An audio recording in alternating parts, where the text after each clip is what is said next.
trucks. Sir Handel and Peter Sam had worked hard while Skarloey was away. The owner gave them buffers and even bought a diesel named Rusty, but Sir Handel grumbled contemptuously. One day, Gordon saw him shunting and laughed.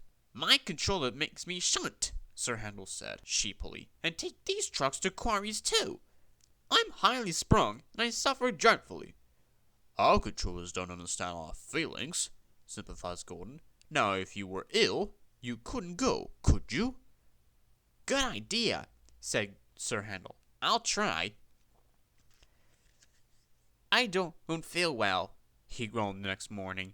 There wasn't time to examine him then. Some of the trucks were coupled behind Peter Sam's coaches, and Rusty promised to follow with the rest. "Heh," snickered Sir Handel, but no one noticed. They were all too busy.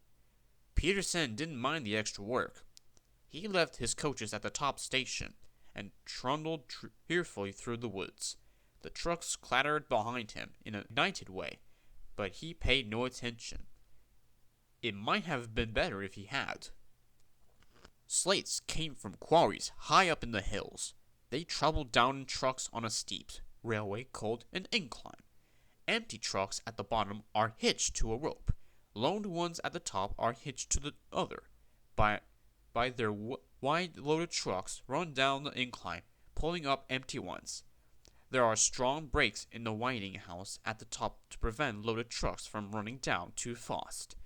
The ropes are very strong too, but in spite of this, trucks sometimes play dangerous tricks. Peter Sam never bumped trucks unless they misbehaved. Sir Handel bumped them if they were good, so they didn't like him and played tricks whenever they could.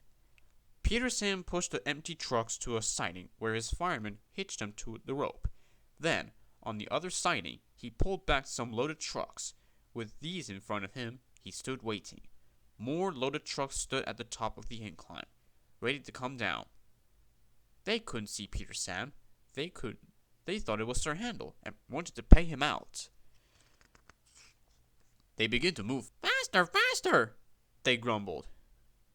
They reached halfway, gathering speed. Scrag him, they yelled. "No, no," wailed the empty trucks. "It's Peter Sam! It's Peter Sam!" But it was no use. The loaded trucks were straining at the rope. They broke it with a clang. "Hurrah! Hurrah!" they roared, hurtling down the hill. Peter Sam heard them. He shut his eyes. His driver and fireman crouched in his cab. The crash jerked him violently backwards. "Ouch!" he shivered. "I didn't expect a cold bath." The water poured from a channel smashed by flying slates. He was soaked from funnel to cab. "Pew, pew," he spluttered and was glad when he heard Rusty's answering toot. "Bust my buffers!" explained Rusty. "What a mess!" "Never mind, Peter Sam. We'll get you out." He soon pulled him away from the water and the trucks. Peter Sam felt battered. His funnel was cracked and his boiler dented. But he was glad his driver and fireman were unhurt. He thanked Rusty and limped slowly home. Rusty stayed to help clear the wreckage. "I'm sorry about your accident, Peter Sam," said Sir Handel. "I always stand well back. Trucks don't like me, you say." "Why didn't you warn me?" "I didn't think." "You never do," said a stern voice. "You can start now while you're doing Peter Sam's work as well as your own. That'll teach you to pretend you're ill." Sir Handel did start thinking. He thought about thin controllers, and he thought about Gordon. He wanted to give Gordon a piece of his mind. Peter Sam wanted to start work, but the thin controller wouldn't let him. "Another day's rest will do good," he said. "Besides, I got a surprise for you." "For me, sir? How nice, sir. What is it, sir?" "Wait and see," smiled the thin controller. The surprise was Skarloey. "Oh," said Peter Sam. "I'm glad you came home." They lit Skarloey's fire, and he sizzled happily. "I feel all excited," he said, "just like a young engine. I'm longing to pull my dear coaches again. Are they running nicely?" "Yes, they're running well," Peterson answered. But we have 5 other coaches now. Skarloey was interested. Oh, he said. Tell me about them. Cora is a guard's van. She isn't as big as Bertricia, and she hasn't a ticket window, but I like her best. She was my guard's van in the old days. Ada, Jane, and Mabel are plain. They have no roofs. Sir Handel says they are trucks. But they have seats, said Peter Sam. So I say they're coaches. What do you think, Skarloey? The old engine smiled. If they have seats, they're coaches, he said firmly. Sir Handel likes Gertruda and Millicent best, Peterson went on. He always tries to take them alone. They have bogies, and he says they're only real coaches we have. They remind him of when he used to pull our express. Both have seats for passengers, but Millicent has a guard as well. He sells tickets and travels in a tiny cupboard place. I don't like that, he remarked earnestly. Guards are very important. They need vans. They shouldn't be put into cupboards. Skarloey said nothing, so Peter Sam continued. Did Rusty help you off your truck? Yes, he says. He's come to mend the line and do odd jobs. I like him, smiled Skarloey. So do I, Peter Sim explained. How kind Rusty was when he had his accident. It's a pity Duncan doesn't like them. Who's Duncan? He came as a spare engine after my accident. Is he useful? He'll pull anything, and I'm sure he means well. But he's bouncy and rude. He used to work in a factory, and his language is often strong. I understand, said Skarloey gravely. Just then, the telephone rang, and Skarloey's driver and fireman climbed into his cab. Come on, old boy, they said. Duncan is stuck in the tunnel, and we'll have to get him out. Skarloey was pleased. He wanted a run and looked forward to meeting Duncan. They found Cora and some workmen and hurried up the line. How nice and smooth the rails are, thought Skarloey. They've mended all the old bumps. Rusty has helped to do that. I must tell you how nice it is. Duncan had stuck at the far end of the tunnel. His coaches were outside, and the passengers were helping the driver and fireman to dislodge some rocks wedged between the top of his cab and the tunnel roof. Duncan was cross. I'm a plain, blunt engine, he kept saying. I speak as I find. Tunnels should be tunnels, and not rabbit holes. This railway is no good at all. Don't be silly, snapped his driver. This tunnel is quite big enough for engines who don't want to rock and roll.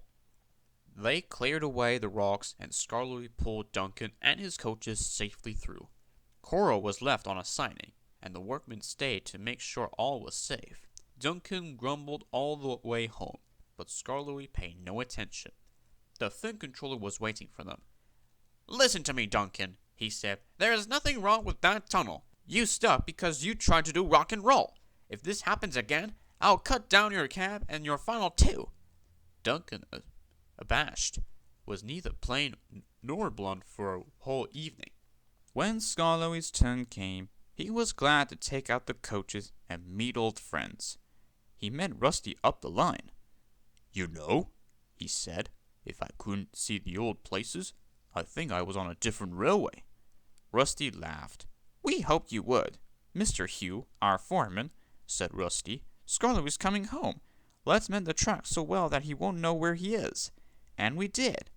And you didn't, if you take my meaning. Skarloey chuckled away. He liked this hard-working, friendly little engine. There's still one bad bit, said Rusty anxiously that evening. It's just before the first station. We hadn't time. Never mind, said Skarloey. It's much better now than it was. Maybe better, but it's not good, replied Rusty. An engine might come off there. Peter, Sam, and Sir Handel take care, and so do you. But I'm worried about Duncan. He'll do rock and roll. I shouldn't let his passengers hurt.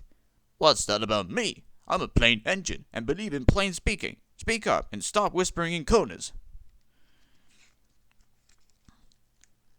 Rusty told Duncan about the bad bit of the line, and warned him to be careful. Huh? He grunted. I know my way about. Oh, thank you. I don't need Smelly Diesel to tell me what to do. Rusty looked hurt. Never mind, said Skarloey. You've done your best. He said no more, but he thought a great deal. Next morning, Rusty left Duncan to find his own coaches. Duncan snorted and banged about the yard, then clattered crossly to the station. James was there already. You're late, he snapped. I know, said Duncan. It's that smelly Diesel's fault. He thinks he can teach me how to stay on the rails, and then goes off and leaves me to find my own coaches. You poor engine, emphasized James. I know all about Diesels. One crept into our yard and ordered us about. I soon sent him packing. Duncan gazed at him angrily. He didn't know that James was boastful, and sometimes didn't tell the truth. Send him packing! Send him packing! snorted Duncan. He climbed the first hill furiously. Well done, boy. Keep it up, encouraged his driver. They were soon near the first station. Duncan was pleased. Nothing's happened, he cluttered. Silly old Diesel. Clever me. And he swagged along doing his rock and roll. Steady, boy. His driver tried to check him, but it was too late. There was a teary, crackling, crunching sound, and Duncan stopped bumpily. Sleepers and ballast, he explained. I'm off. And he was. I warned him, said Rusty crossly. Duncan, I said, you be careful on that bit of line. But all he did was to call me names. Mr. Hugh kept turning Rusty's handler. Come on, he urged. Start up. No, Mr. Hugh, sir. I'm sorry to dislodge you, but I won't help that Duncan. I'm ashamed of you, Rusty, said Skarloey severely. Think of the passengers. What are they going to do? Oh, said Rusty. I've forgotten them. I'm sorry, Mr. Hugh, sir. We must help the passengers. And his engine roared into life. Oh dear, thought Duncan. Now everyone will know how silly I am. Presently, Mr. Hugh and Rusty brought sleepers and old rails. Mr. Hugh showed the passengers how to use them, and they soon levered Duncan back to the line. Duncan was extra careful all day. Rusty, he whispered that night, thank you for helping. I'm sorry I was rude. That's all right. I wish old Diesels were like you. Let's be friends. Suits me, smiled Rusty. We'll mend that bad thing first thing tomorrow. One day, the owner brought some people to see the railway. He showed them everything. They traveled in trains and looked at stations and bridges and coaches. Yes, they would say thoughtfully, we'll take this, or no, we won't take that. They made notes in their books. Peter Sam whispered to Sir Handel, men came and did that on our old line. And then, said Sir Handel, soon afterwards, it was sold, finished Peter Sam mournfully. Peter Sam didn't sing any more. He wanted to cry. The other engines were sad too. What's the matter with you all? His driver asked one day. His driver asked him one day. You look like dying ducks. We don't want to be sold, said Peter Sam miserably. Sold? The driver was surprised. Who to? To those people who come and talked about talking things. You silly little engine, laughed his driver. They're not going to buy us. They're going to take our pictures on television. And he tried to explain what that meant. Not going to be sold, sang Peter Sam. He would hardly wait to tell the others. He told them about the television as well, and they were pleased and excited too. All except Sir Handel. I don't hold with it, he grumbled. Vulgar, I call it. Fancy trapezing about making an exhibition of ourselves. I wouldn't do it, I tell you. Tell you something, indeed. Just let the fin controller come here. I'll tell him something. Skarloey said nothing. He just winked at Peter Sam, like this. But next day, when the fin controller came to explain about the television, Sir Handel kept strangely quiet. Now, said the fin controller at last, I want every engine to take part. I don't feel well, quivered Sir Handel. You poor engine, said the fin controller gravely. You can stay in the shed. Sir Handel smiled boredly. And your driver and fireman shall take you to pieces. That will make a very interesting picture. Just what we need. Sir Handel's feelings were beyond words. That's that, said the fin controller. Now, Skarloey, you'll take Agnes, Ruth, Lucy, Jemima, and Beatrice, sir. Yes, please, sir. I was hoping you would let me have them. Duncan shall have a goods train, while Rusty with Mr. Hugh and the man can show how we mend the line. Please, sir. What about me, sir? Asked Peter Sam anxiously. The fin controller smiled. You, Peter Sam, shall pull the special television train. Oh, sir, bubbled Peter Sam inastily. The television man built towers for cameras beside the line. They put cameras on Ada too, and filled Gertruda with wires and instruments. Some trucks coupled behind carried aerials and generators. Everyone practiced hard till they knew just what they have to do. At last, the time came, and the announcer gave the signal. We're on the air! We're on the air! Puffed Peter Sam, and he rolled the heavy train to the shops, where Sir Handel was being mended. Sir Handel did not enjoy their visit. We're on the air! We're on the air! Chanted Peter Sam. He trundled over the bridge near the middle station. Peep, peep! He whistled to Duncan. We're coming! The announcer talked to Duncan, and then they puffed over the second bridge to Quarry Siding, where Rusty, Mr. Hugh, and the men were waiting to explain about their work. Soon they had to go. Peterson whistled. Rusty tooted in reply, and they clattered through the tunnel, rumbled over the viaduct near the waterfall, and rolled at last into the top station. The owner climbed down. We're arranged for television, he said, to let everyone see our little engine. We're proud of him. 95 years old and good as new. There's nothing like him anywhere. 3 cheers for Skarloey! Peep, peep, peep, peep! Whistled Peter Sam, and everyone joined in. Skarloey smiled. I'm very glad to be home again, sir. Thank you, sir, and all, for your nice surprise. Now I'll surprise you. Listen, when I was mending in England, I found my twin. The owner startled. Is there really another engine like you? Yes, sir, chuckled Skarloey. There is. Another engine came to be mended too, called Talilin.